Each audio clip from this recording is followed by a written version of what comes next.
as we walked up, I'll let you guys into a little exclusive.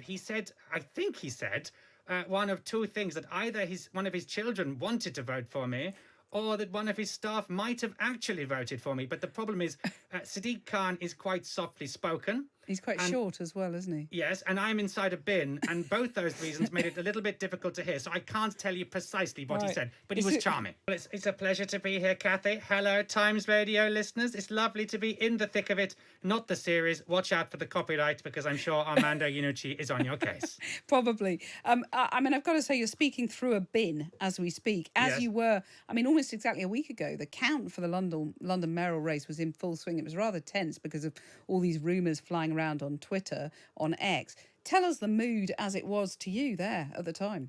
Well, that's a very good question, because this time last week, of course, they weren't counting the votes.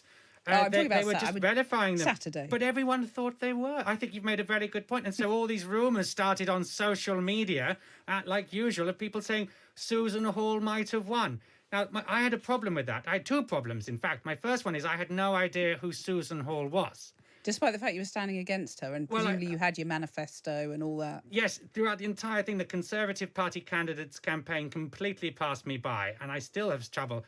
In fact, the name's literally gone out of my bin again. I can't remember who it was. But then also the people are saying she'd won. Of course she hasn't won.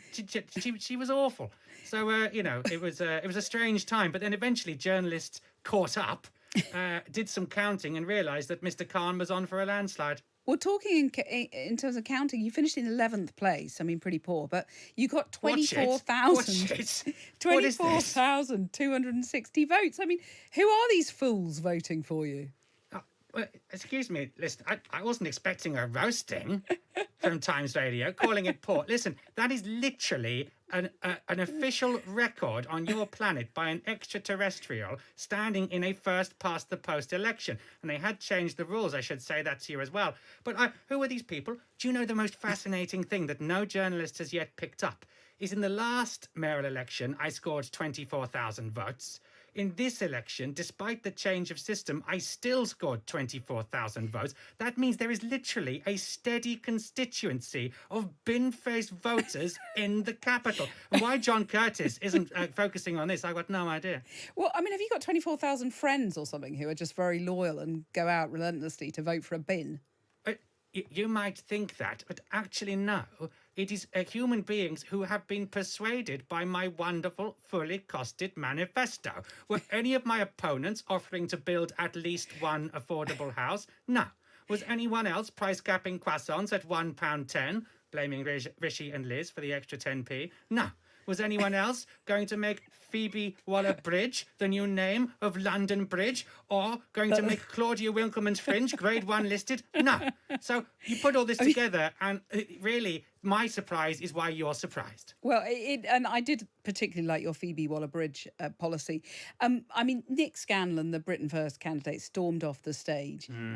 Sadiq Khan name-checked you. He said your victory over the far right was another reason to love London. I mean, that's a bit of a win, isn't it? Absolutely. I mean, I've had quite a week. I was about to, fly back off to Sigma 9 because this has been my holiday. I've got all sorts to do back home. But and then Sadiq had the charm to name check me and say how wonderful it was that I'd beaten the fascists. And he did say something to you after the result, didn't he? What did he say? He did. He shook my hand twice, which I was your gloved hand. Indeed, my glove, my gauntlets. Yeah. And as we walked up.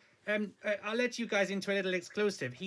I think he said, one of two things: that either one of his children wanted to vote for me, or that one of his staff might have actually voted for me. But the problem is, Sadiq Khan is quite softly spoken. He's quite short as well, isn't he? Yes, and I'm inside a bin, and both those reasons made it a little bit difficult to hear, so I can't tell you precisely what he said, but he was charming. It's a good job you're just a comedy candidate rather than a journalist, isn't it? Otherwise, you'd have missed the exclusive there. I've got all kinds of exclusives from my politicking, if you're interested, Cathy, because you say just a comedy candidate, but I've got closer to Boris Johnson than many people. Well, indeed. You stood against him in 2019, so are you going to be standing against Rishi Sunak this time? Well, that all depends, doesn't it? Because it depends who is Conservative Prime Minister that week. Well, yeah, but assuming it's him, is that... I mean, seriously, you have this succession of sort of joke campaigns. I mean, in the meantime, you're a comedian, aren't you? Oh, Listen, guys, it's almost like Ms. Newman has got a level of disbelief in this character, which is breaking all kinds of fourth walls. Well, it and, is. you know, I mean, at that point, the whole thing melts away. I would invite you simply to take say, your bin off live on radio. you wouldn't want to see that. It's worse than Return of the Jedi, I can tell. And everyone's very disappointed. And they go, oh, God. But I mean, you'll certainly appreciate why there's a bin here if you were to do that. No. That can wait for another time. But I mean, besides, the atmosphere in your city is disgusting. So. I know you turn up at the count, but you don't do anything in the campaign, do you? Apart from coming up with this silly manifesto. What do you mean? I go to hustings events. I create videos. I meet the public. What more am I supposed to do? So it's really quite time-consuming. Incite racial hatred like the others? What would you like? I mean, it is quite time-consuming, isn't it, Yes, it is. Caper. Yes, it certainly is. I was looking for another word. Time-consuming, unprofitable, and yes, and yet almost still Kafkaesque, you might say. Tens of thousands of people vote for you. What does that say about Britain? Well, that's a good question. What I think it does is it shows that in 2024, your year, not mine, that still, despite all kinds of privations going on, firstly, the British democratic system, which is fantastic, still allows literally anyone to stand for election, no matter what your platform, no matter how idiotic you get up. I'm not naming names.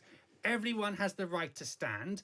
It deserves defending. It deserves celebrating. And I'm telling you, people are voting for me partly out of frustration with the so-called main parties, but also as a way of expressing their joy at the ballot box. And I truly believe that is something that, whether it's at the mayoral election or the general election, the British people cherish and enjoy. And I feel very honoured, humbled and privileged to be a small part of it. So you are going to be standing at the general election somewhere? Well, I mean, I can't say I will. Let's just say, for example, I wanted to stand against Rishi. I could sit against Rishi, to be honest. But either way, I would require the support of the critical mass of citizens from that constituency to help get me on the ballot paper. So I'm not going to turn around to you and say, yes, I will. But I'm honoured to say that I might put my lid in the ring. And, well, you've become a bit of a British institution, really, haven't you? Well, some people should say I should be placed inside a British institution, which is fair enough. But I mean, that's very kind of you. I mean, I do this as, like I say, part of a tradition. And, I've come down to your planet because I'm astonished by democracy, that it's still going. For me, democracy is the equivalent of when you humans stumble upon a branch of wimpy. Right. You're sort of surprised it's still going. Well, yeah. It's seen better days. But that's gone bust. But you still fancy a bite, you see. So I like it. Ed Vaisey has wandered into this madness. He's materialised. Yeah, I mean... Lord Edward Vaisey. You've been upstaged quite considerably. Well, it's epic. In fact, I've put out a tweet already giving you full credit for Count Binface. Great. I've been campaigning for this interview all week. My colleague in Parliament, Sir Peter Mannion, has already tweeted that I managed to make... I managed to look more hot and sweaty than a man wearing a bin on his head. An alien wearing a bin on his head. It's quite hot in this studio, actually. So God knows you must be absolutely pouring with sweat under that bin. Well, he's an alien. He probably doesn't sweat. Listen, I shall keep my innocence, but I must say, Lord Vaisey is very sweaty. What's happened, Ed? Why have you been perspiring? Is it because of me? He's been working very hard getting his show on air. What's on it?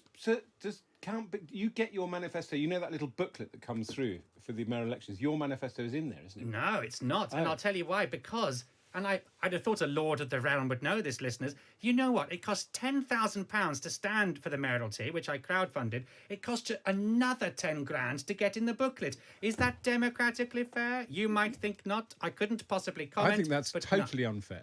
How many signatures do you need to get on the ballot? To get on the ballot, you need 10 from every ballot, 330 names. And I tell you what, guys, that took a lot of time, and you should see my spreadsheet. It's a complete mess. It's so impressive. But I agree with Count Binface. I think he's a very important part of the democratic process. So you wouldn't have this interview in France, and you wouldn't have it in Germany. And that says everything about British democracy. Listen. And I've got a show about retirement villages, a musical on postnatal depression, and to cap it off, Jeremy Wright, the former culture secretary. I think I beat that, guys. Yeah. Sorry, but I've trumped you there.